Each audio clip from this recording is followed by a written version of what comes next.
هادي له وأشهد أن لا إله إلا الله وحده لا شريك له وأشهد أن محمدا عبده ورسوله صلى الله عليه وعلى آله وسلم أما بعد. Ma'asyiral muslimin, jamaah rahimakumullah. Di kesempatan ini kita melanjutkan pembahasan kitab Bulughul Maram dengan syarah yang diambil dari Syarah Tawdihul Ahkam oleh Syekh Abdullah Abdurrahman Al-Bassam rahimahullah ta'ala. Kita mengulangi sedikit pembahasan yang telah berlalu, agak terputus, tentang sholat jamaah dan keimaman imam di dalam sholat. Telah berlalu secara kesimpulan, para ulama telah sepakat tentang disyariatkannya sholat jamaah. Jadi disyariatkan sholat jamaah. Hukumnya apa? Disyariatkan iya. Sholat jamaah itu disyariatkan, tetapi mereka berbeda dalam hal hukumnya. Kita sebutkan ada dua pendapat di kalangan ulama yang masyhur, yaitu pendapat pertama dari Al-A'immah Ats-Tsalatsah, 3 imam dalam madhab, yaitu yang pertama Abu Hanifah rahimahullah, wa Malik rahimahullah, wa Syafi'i rahimahullah, ila annaha sunnatun ghairu wajibah. Bahwa sholat jamaah itu menurut 3 imam ini itu sunnat hukumnya dan tidak wajib.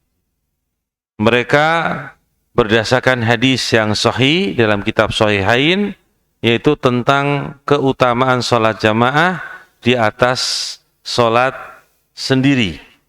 Dengan berapa mas? 25 derajat, atau dalam riwayat yang lain 27 derajat. Jadi kalimat keutamaan lebih itu mereka tidak menjadikan wajib, tetapi dari sunnat saja. Baik. Dan Nabi SAW tidak mengingkari 2 orang yang sholat, yang sholatnya itu dilakukan di rumah. Bahkan dalam riwayat yang banyak lewat pada saya mengajarkan kitab Al-Adab Al-Mufrad, itu Nabi SAW pun demikian, tidak mengingkari orang yang sholat di rumah dalam riwayat yang lain. Sehingga dari berbagai macam riwayat disimpulkan oleh 3 imam ini itu sunnat, berwajibah. Pendapat yang kedua itu pendapat Imam Ahmad bin Hanbal, bahwa sholat jamaah wujubuha, wajibnya. Bagi ala rijal al-mukallafin, bagi laki-laki yang sudah mukallaf, sudah terbebani syariat, sudah balik, akalnya sehat, tidak gila. Kemudian, dan ini juga pendapat sekelompok dari salaf, dari kalangan sahabat dan tabi'in, tentang wajibnya sholat jamaah, itu di masjid maksudnya. Dalil mereka itu dalil yang ada dalam kitab Shahihain pula, Bukhari dan Muslim, dari Abu Hurairah, anna Nabi sallallahu alaihi wasallam qala, walladzi nafsi biyadihi laqad hamamtu an amura bihatabin ila akhir hadis. Tentang Nabi ingin membakar rumah-rumah orang yang sholat di rumahnya, baru ingin membakarnya. Nah, dari sini Imam Ahmad dan yang sependapat dengannya berdalil bahwa sholat jamaah itu hukumnya apa? Wajib. Ini yang telah kita lewat, dan di sana ditambahkan oleh Ibnu Qayyim bahwa sholat jamaah itu adalah sholat fardun alal a'yan. Bahkan Ibnu Qayyim mengatakan bahwa sholat wajib, sholat jamaah itu adalah fardu alal a'yan, fardu ain. Bagi setiap orang laki-laki itu fardu ain. Ya. Karena beliau mengumpulkan sekian banyak hadis, kemudian berpendapat demikian. Kemudian, tambahan sedikit, hikmah berjamaah di masjid. Ya, di antara hikmah yang bisa kita ambil, yang pertama, ma huwa fil usbu wa huwa salatul jum'ah hinama yajtami ahlul balad. Itu pertama, pada satu pekan, yaitu sholat Jumat ditegakkan tatkala berkumpul padanya penduduk suatu tempat atau suatu negeri. Au ahlul hayyi, atau penduduk suatu kampung. Al-kabir, yang besar, fil masjid jami', pada masjid jami'. Li nafsil aghrad al-karimah, dengan maksud yang sama, itu untuk berjamaah. Jadi sholat jamaah itu perkara punya hikmah, berkumpulnya manusia. Yang kedua, hikmah yang kedua, ma huwa fil 'am ka sholatil idain. Itu apa yang ada pada satu tahun, seperti dua sholat hari raya, Idul Fitri dan Idul Adha. Yaitu maksudnya alladzi yajma'u ahlul Misr al-wahid fi sa'idin wahidin. Itu berkumpulnya penduduk suatu kota pada satu tempat. Atau juga au yajma'u wufud al-muslimin min aqtari dunya kulliha fi Arafah wa fi masyairil hajj. Atau berkumpulnya orang-orang yang datang menjadi wakil dari negara-negara di seluruh dunia, orang-orang muslim, ya, seluruhnya mereka berkumpul di Arafah dan di tempat-tempat manasik haji. Ini juga jamaah. Apakah di Arafah nggak sholat? Sholat jamaah di Arafah sana. Apakah hanya berdiri toh? Enggak, sholat juga. Berjamaah di sana, berkumpul. Ya. Masya Allah, semua itu memiliki maksud atau memiliki hikmah, seperti mereka at-ta'awun, saling tolong menolong, wa ta'alif, saling berkasih sayang, mengikat hati mereka satu dengan yang lainnya, wa tasawur, saling bermusyawarah. Para ulama itu di hari-hari haji itu kadang bertemu untuk bermusyawarah. Atau orang muslim yang lain, bermusyawarah mereka. Baik. Ini perkara-perkara yang menjadi hikmah. Kemudian juga boleh kita tambahkan sedikit, di jamaah itu memiliki faedah al-i'tilaf wa ta'aruf, untuk saling menyatukan hati-hati kaum muslimin, saling mengenal, wa ta'allum al-jahil minal alim, belajarnya seorang yang bodoh, ya mas, kepada orang yang pintar, itu sebab berjamaah tadi. Wa tanafus fi amal al-khair, mereka berlomba-lomba dalam amalan-amalan yang baik, dan seterusnya dari hikmah-hikmah yang ada. Taib. Kita sekarang membacakan hadis yang berkaitan dengan bab ini, itu salat jamaah. Qala rahimahullah an Abdullah ibn Umar radhiyallahu anhuma anna Rasulullah sallallahu alaihi wasallam qala salatul jamaah afdalu min salatil fadhi bis 27 darajah, muttafaqun alaih. Walahuma an Abi Hurairah radhiyallahu an bi 25 juz'an, wa kadza lil Bukhari an Abi Sa'id radhiyallahu an wa qala darajatan. Dari Abdullah ibn Umar, semoga Allah meridhai beliau dan bapaknya, sesungguhnya Rasulullah SAW bersabda, salat jamaah itu lebih utama dari salat bersendirian dengan perbandingannya 27 derajat. Hadis ini hadis yang disepakati oleh Bukhari dan Muslim. Dan bagi Imam Bukhari dan Muslim pula dari Abu Hurairah, semoga Allah meridhai beliau, dengan kalimat yang sedikit berbeda dari riwayat Abu Hurairah, bi khamsin wa isrina juz'an, dengan 25 bagian, istilah yang lain. Dan demikian pula bagi Imam Bukhari dari jalan Abi Sa'id mengatakan dengan kalimat darajah. Jadi bi khamsin wa isrina darajah. Sama maknanya semua.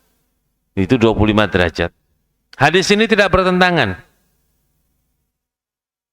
Nanti akan dijelaskan oleh para ulama, bilangan yang kecil disebutkan itu tidak menghilangkan bilangan yang besar yang telah disebutkan. Tidak bertentangan. Ya, kemudian di sini akan disebutkan beberapa kalimat dulu. Yang pertama al-fadhi. Al-fadhi di sini bi fathil fa wa dzal al-mu'jama al-musaddadah. Difathahkan huruf fa dan dzal yang dibaca dengan titik yang ditasdidkan. Dibaca dengan al-fadhi. Ya. Ai al-fardu. Maksudnya maknanya adalah bersendirian atau tunggal. Jamaknya jam'uhu fudud. Jamaknya fudud. Yuqalu dikatakan dalam sebuah kalimat fadda rajuli atau fadda rajulu min ashabihi idza baqiya wahida atau wahdah. Seorang laki-laki bersendirian dari sahabat-sahabatnya apabila dia itu tinggal sendiri saja. Tinggal sendiri saja, maka dia bersendirian dari apa? Sahabat-sahabatnya. Itu dalam bahasa yang menyerangkan al-faddu. Sekarang afdal. Af'al tafdil. Fi'il yang berkaitan dengan tafdil. Wahuwa musagun ala wasni af'alin lidalalah ala anna syai'ain istaraka atau istaraka fi sifatin. Dibentuk atas timbangan wazan af'al untuk menunjukkan kepada dua sesuatu yang berserikat fi sifat di dalam sifat, berserikat dalam sifat. Itu isim tafdil. Wa zada ahaduhuma 'alal akhar fiha, dan salah satu dari yang keduanya lebih daripada yang lainnya. Jadi berserikat dalam satu sifat tapi satu lebih daripada yang lainnya. Itu namanya tafdil. Baik. Berkata qala al-Aini, Imam al-Aini, seorang pensyarah kitab Bukhari, namanya Imam al-Aini. Amatu naskhil atau amatu naskhil Bukhari bil lafadz tafdil salatil fadhi. Keumuman naskah Imam Bukhari dengan lafadz tafdil salatil fadhi, dengan kalimat tafdil, bukan dengan lafadz apa mas afdol, tapi tafdil. Waladi fi Muslim, pada Muslim riwayat itu dengan menggunakan afdol. Ya. Allati hiya li tafdil wa taktsir fil ma'na al-mustarak, itu maksudnya kepada penunjukan kepada kelebihan dan banyak di dalam makna berserikat. Wahia ablak min tafdil, dan ini lebih dibandingkan dengan makna kalimat tafdil. Sekarang darajah. Maknanya darajah adalah tamyizun lil adadi al-madkur, membedakan bilangan yang disebutkan. Itu darajat namanya. Derajat-derajat. Menyebutkan perbedaan bilangan yang disebutkan. Jadi derajat yang demikian. Taib. Cukup situ dulu. Kemudian faedah yang bisa kita ambil dari hadis yang mulia ini. Yang pertama, fil hadis bayan fadli salatil jamaah. Pada hadis ini menerangkan tentang keutamaan salat jamaah. Annaha tafdilu ala salatil munfarid bisaba'in wa isrina darajah. Salat jamaah itu lebih nilainya atas salat orang yang bersendirian dengan nilai 27 derajat. Wal murad, dan dimaksudkan di sini, annahu yahsul lahu min salatil jamaah misla ajril munfarid sab'an wa isrina marrah. Itu maksudnya. Itu ya bahwasannya terhasilkan bagi orang yang dia salat jamaah itu seperti pahala orang yang salat bersendirian 27 kali. Jadi namanya orang yang sholat sendirian itu 1 kali dapat pahalanya, orang yang sholat jamaah itu 27 kalinya. Kira-kira sedikit atau banyak, Mas? Kalau kelipatannya 27, orang kelipatannya 2 kali aja sudah banyak, kelipatan 3 kali aja sudah banyak, kelipatan 4 kali saja sudah banyak. Coba kalau punya uang, nggak punya uang, kamu gajinya 500.000. Yang sana gajinya 2 juta. Kelipatannya sudah kelihatan banyak. 27 kali. Nah, 27 kali sudah. Wah, kamu gajinya 1 juta. Di sana gajinya berapa? 27 juta. Banyak apa ora? Banyak. Itu kali marrah. Yang kedua, la yaqna bid-daraja al-wahida min ad-darajatil katsira illa ahdu rajulain. Ini, Mas, tidak merasa cukup dengan 1 derajat dari derajat-derajat yang banyak kecuali salah satu dari 2 orang. Imma ghairi musaddiqin litilka ni'mah al-'azimah. Boleh jadi orang itu bukan orang yang membenarkan nikmat yang besar tadi. Dia merasa cukup dengan 1 derajat, tidak merasa sesuatu dengan yang banyak. Berarti dia itu orang yang tidak membenarkan tentang nikmat yang besar tadi dari Allah melalui Rasul SAW. Au safih la yahtadi li tariqi rusdi wa tijaratil murabbihah. Atau dia orang yang tolol tuh, Mas, dungu. Kalau bodoh mungkin beda sedikit ya, tolol, dungu gitu. Yang dia tidak mau mengambil petunjuk kepada jalan yang terbimbing dan perdagangan yang menguntungkan. Itu, Mas. Itu derajat itu. Yang ngomong ini Rasulullah SAW loh, Mas. Tentang derajat tadi. Kapan antum bisa tahu? Kapan, Mas? Kapan antum tahu ini besok? Ketika dibalas amal-amalmu di akhirat nanti. Oh, tahu tentang pahala yang besar itu. Kapan? Ya besok. Yuwaffa ilaikum, akan disempurnakan kepada kalian. Disempurnakan di situ artinya diberitahu amal-amalmu. Dikasih semua amal yang kamu kerjakan, yang kecil, yang besar, yang baik, kecil, besar, dikasih semua. Disempurnakan di sana. Maksudnya diberikan semuanya. Itu berbicara tentang sholat saja, belum amal-amal soleh yang lain.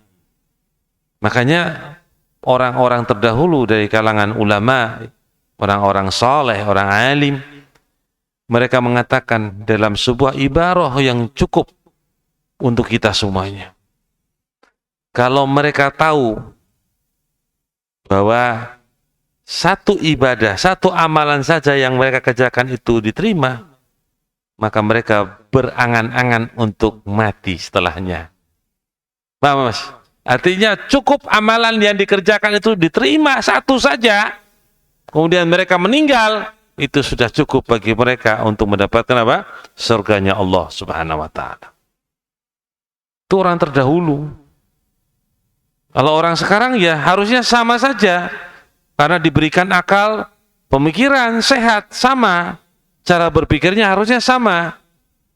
Makanya ibadah yang ikhlas itu penting sekali. Walaupun satu ibadah kita diterima, cukup bagi kita. Diterima oleh Allah Subhanahu wa ta'ala. Cukup amalan diridhoi oleh Allah, itulah yang akan menyelamatkan kita. Jadi bagaimana Mas? Kalau begitu, ikhlaskanlah setiap amalan kita. Berusaha untuk mengikhlaskannya. Ketika kita membawa minuman ini untuk ustadznya, dalam keadaan tidak gundah gulana hatinya. Itu contoh, misal amalan yang ringan tetapi mendapatkan apa? Pahala, aku ikhlas. Ta'awun dalam ketakwaan. Man suniya alaihi ma'rufan fakafi'u. Dalil. Barang siapa yang diperlakukan kepadanya amalan kebaikan, maka kata Nabi, fakafi'u. Apa Mas? Balasilah. Antum tidak merasa mendapatkan sesuatu? Ustadz tanya ini, Ustadz bukan mau cari apa, Ustadz mau langsung mempraktekkan, biar antum mudeng itu. Mudeng. Apa Mas? Rawati. Perasaannya itu betul rasa gitu loh. Antum diberikan apa? Fakafi'u-nya mana? Fakafi'u-nya mana? Antum membalasnya itu mana? Itu kan begitu pertanyaannya kan. Jadi wajar mamanya ada orang datang ke sini, seorang alim, seorang ustadz, antum memberikan pelayanan kepadanya. Itu ya wajar karena dia memberikan sesuatu pada antum, antum juga apa? Fakafi'u. Wah, kalau fulus langsung kerasa. Uang langsung terasa uang, langsung kerasa itu pemberian. Tapi kalau memberikan ilmu, aduh, nggak kerasa. Paham ini? Kalau memberikan ilmu nggak kerasa, kecuali orang yang diberikan perasaan oleh Allah. Itu pun dibalas. Padahal ilmu itu lebih tinggi daripada segala sesuatunya. Betul nggak Mas? Itu antum harus punya perasaan seperti itu. Karena hatinya gundah-gundah, anakku dapat tugas. Waduh. Di sini tuh Ustaz mendidik antum agar bisa menjadi orang yang tahu diri. Bukan Ustadz kok pinta-pinta kita. Enggak. Belajar untuk antum tuh tahu diri dengan orang lain. Kalau antum hanya sekedar makan, minum, belajar, makan, minum, belajar, makan, minum, belajar, enggak ada tugas-tugas yang seperti ini, atau antum enggak merasa untuk nanti besok itu terhadap orang lain. Enggak ada. Dididik seperti itu. Ya, Mas ya, jangan merasa aku di sini disuruh bekerja. Enggak bekerja. Itu sebagai bentuk untuk antum itu mengamalkan sebagian ilmu. Aku di sini mau belajar saja. Ternyata bukan belajar saja, tidur saja. Nah, ngomong belajar tapi ternyata tidur. Paham ya Mas ya? Ya paham. Jadi insya Allah masalah amal soleh. Yang berikutnya, al-murad bil munfarid alladhi shalla wahdah fi baitihi biduni udrin. Yang dimaksudkan dengan sholat orang yang bersendirian itu adalah orang yang sholat sendiri saja di rumahnya dengan tanpa udur. Itu maksudnya orang yang sholat sendiri, maksudnya orang yang sholat di rumah tanpa adanya alasan. Itu baru disebut dengan munfarid. Tapi kalau orang itu sholat di rumah ada alasan bahwa dia tidak pergi ke masjid, itu ada alasan yang menghalanginya, seperti mamanya hujan, atau dia sakit, atau dia capek yang sangat nggak bisa berangkat ke masjid, ya, atau ada penghalang-penghalang yang secara syariat itu dibenarkan, maka walaupun sholat di rumah sendirian, dia tidak dikatakan sholat sendiri dalam syariat pengertiannya. Ya, taib. Kenapa itu Mas? Ammal ma'dur fa ajruhu tam. Adapun orang yang diberi udur karena ada udur padanya, diberikan pahala yang sempurna. Kalau dia tidak datang ke masjid itu ada udur yang menghalanginya, maka dia mendapatkan pahala yang sempurna seperti orang sholat jamaah. Dalilnya yaitu hadis Nabi mengatakan apa Mas? Idza maridal abdu aw safara kutiba lahu ma kana ya'mal sahihan muqiman, rawahul Bukhari. Apabila seorang hamba sakit atau dia dalam keadaan safar berpergian, maka dicatat baginya apa yang dia dahulu beramal dalam keadaan sehat maupun apa? Dalam keadaan dia itu di tempat tidak safar. Sama dengan lainnya, entah hujan dan seterusnya dalam hadis yang lain. Tapi hadis ini menunjukkan demikian bahwa orang yang sering beramal ke masjid, kemudian dia pergi safar tidak sholat di masjid, atau dia sakit tidak datang ke masjid, maka amalannya tetap dia itu dicatat sebagai orang yang seperti sehat dan seperti ketika dia tidak safar. Hadis jelas. Nah, berikutnya. Faedah berikutnya, annal jamaah laisat syarton li sihhati shalah. Perhatikan. Bahwa sholat jamaah bukanlah syarat sahnya sebuah sholat. Bukan. Jadi kalau ada orang sholat di rumah, sholatnya sah. Jangan dibilang sholatnya batal. Enggak, sholatnya tetap sah. Tetapi dia hanya mendapatkan 1 derajat. Dia sudah terbebaskan dari apa Mas? Dari hukum, taklif, pembebanan syariat padanya. Sudah bebas dia. Hanya dalam masalah pahala dia hanya mendapatkan apa? 1. Dengan syarat dia apa Mas? Tidak dengan udzur sholat di rumah. Kalau dengan udzur dia tetap dapat pahala sempurna. Ya. Jadi perhatikan ini. Fa inna tasih salatu al-munfarid ma'al ismi alladhi yalhaquhu idza lam yakun udrin fi tarkil jamaah. Maka salat orang yang salat sendiri tadi tetap sah, tapi bersamaan dia itu dengan dosa yang mengikutinya apabila dia tidak memiliki udzur dalam meninggalkan apa? Salat jamaah. Baik. Namanya santri contohnya. Saya contohkan santri ya. Karena memang yang di arah pembicaraan di sini kan dekatnya santri. Santri punya rumah di atas.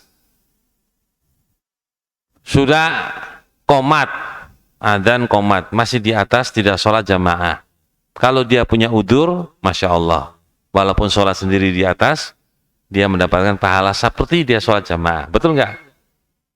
Tapi kalau dia nggak punya udzur, dia sholat sendiri sah, tapi tidak mendapatkan apa? Pahala berjamaah 27 derajat atau lebih derajat. Paham? Yang paling jelek itu begini. Sudah nggak sholat jamaah, itu ditanya, katanya sakit, padahal nggak sakit.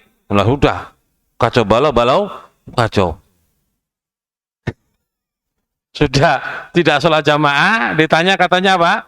Sakit, padahal hakikatnya mungkin tidak sakit, mungkin nggak tahu lah. Kalau sakit, alhamdulillah udzur. Kalau tidak sakit, berarti di situ ada amalan dosa yang lain, pengurangan apa? Pahala dalam hal sholatnya tidak dapat jamaah. Tahu ini Mas? Jadi berlakulah jujur, tidak boleh kita itu selalu dengan seorang yang berlaku tidak jujur nanti menjadi kebiasaan. Kalau kebiasaan itu sudah mendalam, mendarah daging, susah. Zaman sekarang itu zaman yang Masya Allah. Orang hampir bersepakat dalam hal yang jelek itu sudah hampir umum. Saya dengar dari seorang bapak yang masih hidup, umurnya sudah sepuh, bekerja di kantor begitu.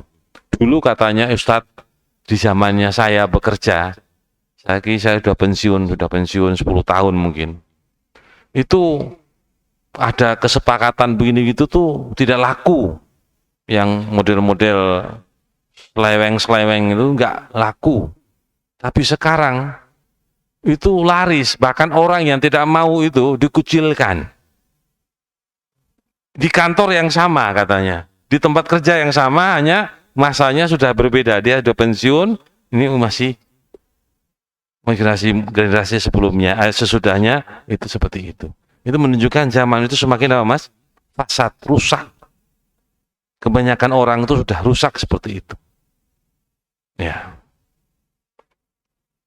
Ya, masalah pekerjaan juga membutuhkan apa, Mas? Membutuhkan kejujuran. Walaupun pekerjaan dunia, tetap ada kejujuran. Tidak boleh kita melakukan suatu kedustaan-kedustaan di situ. Nggak boleh. Itu namanya menunjukkan zaman sudah rusak. Ya. Antum mau ikut rusak? Hah? Atau buat geng anak rusak begitu? AR, apa Mas? AR, anak rusak begitu. Hah? Tiap hari bawa apa? Bawa pilok, pagar orang ditulis Ustadz, Ustadz, Ustadz atau Joksin, Joksin tulis, mungkin gitu ya.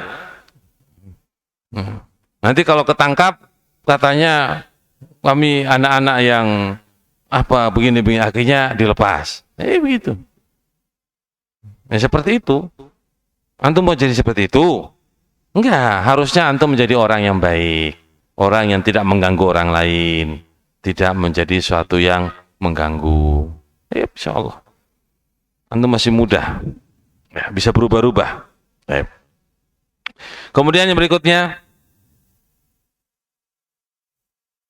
dalil ala sihatiha wa ijazatiha anna fiha ajran aw fadlan.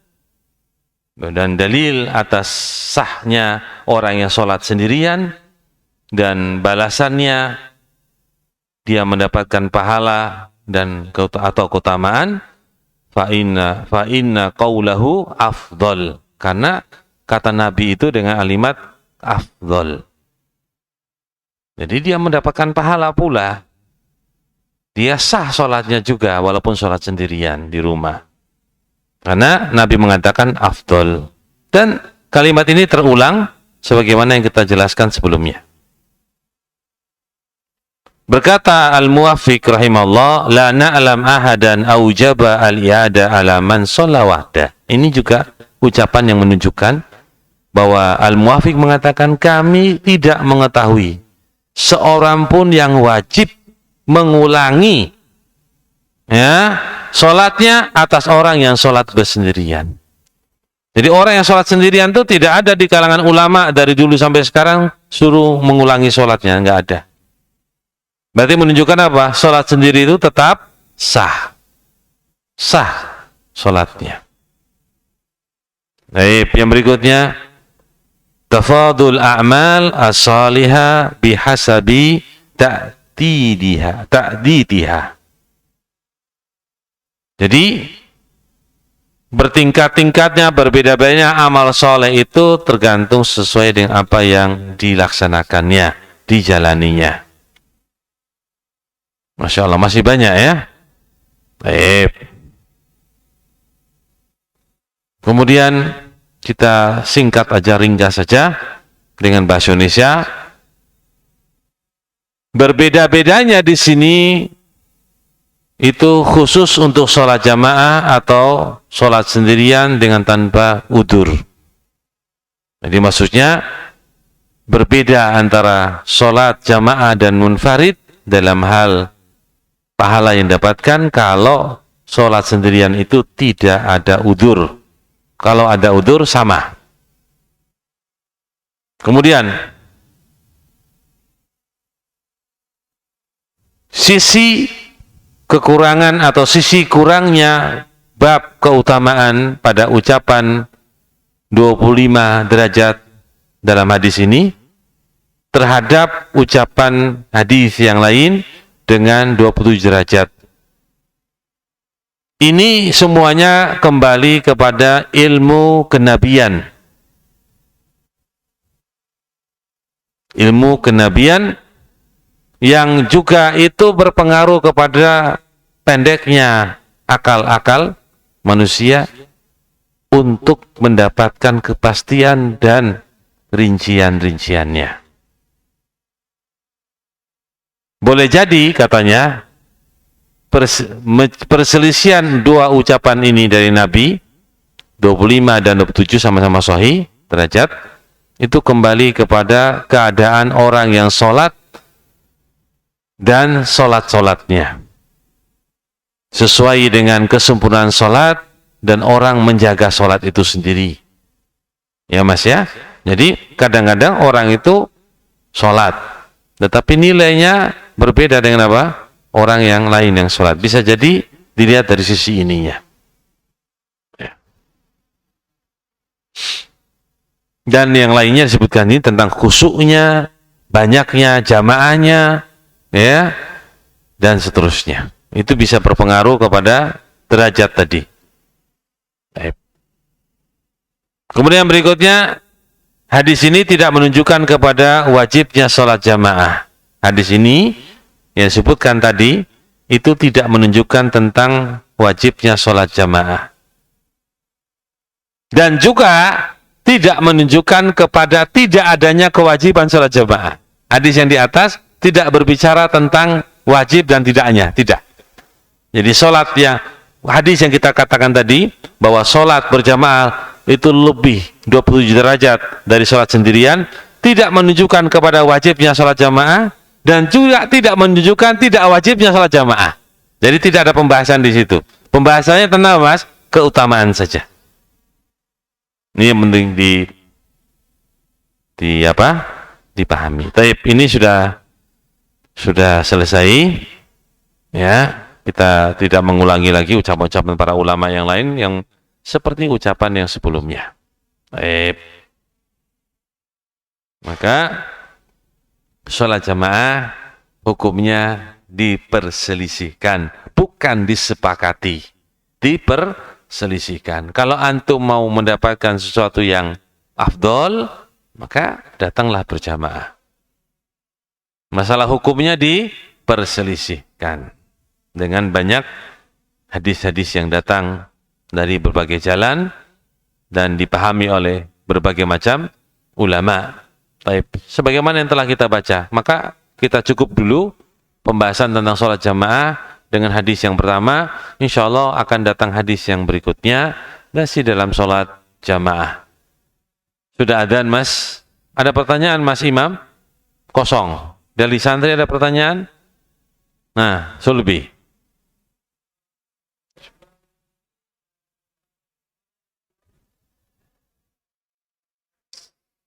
Kalau yang merojihkan seperti Ibnu Qayyim al-Jauziyah merojihkan yang wajib. Itu menurut pendapat daripada apa? Imam Ahmad bin Hanbal. Kalau yang katakan yang rojih, berarti siapa yang merojihkan?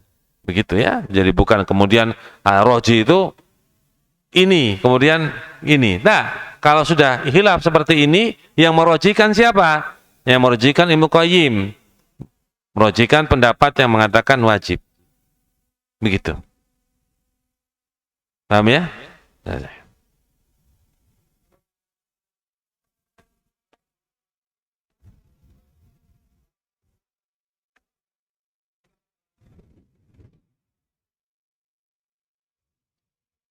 Iya, sebagaimana dijelaskan orang yang berpendapat wajib, maka bersamaan dengan itu dia menganggap orang yang sholat sendirian di rumah sah, tetapi bersama dengan itu dia dosa karena meninggalkan apa? Sholat yang wajib. Sholat yang jamaah tadi. Karena berpendapat wajib dia. Ya. Baik.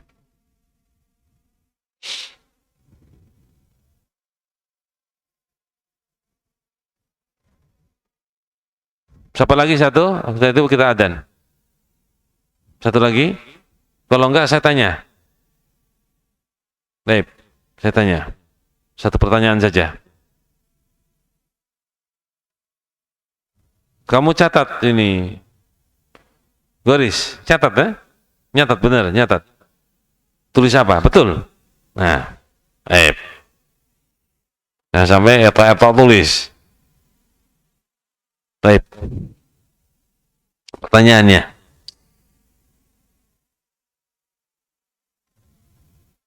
Disebutkan dalam hadis sab'an wa ishrina juz'an. Dalam hadis lain disebut apa? Darajah. Ya Mas ya.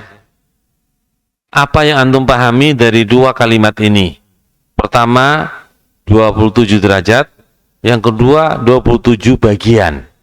Maka bisa kita simpulkan dalam satu kalimat kesimpulan yang mau dipahami. Maksudnya apa itu?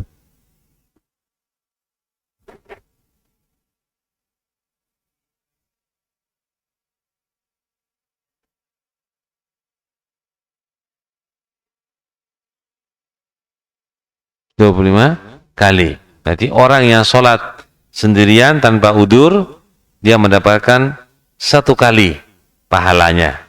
Orang yang sholat berjamaah mendapatkan apa? 25 kali atau 27 kali. Nah, itu. Jadi kalimat marroh kali itu yang lebih baik dari memahami juz'an dan apa? Darajah. Bagus. Subhanallah wa asyhadu an la ilaha illa anta astaghfiruka wa atubu ilaik. Assalamualaikum warahmatullahi wabarakatuh.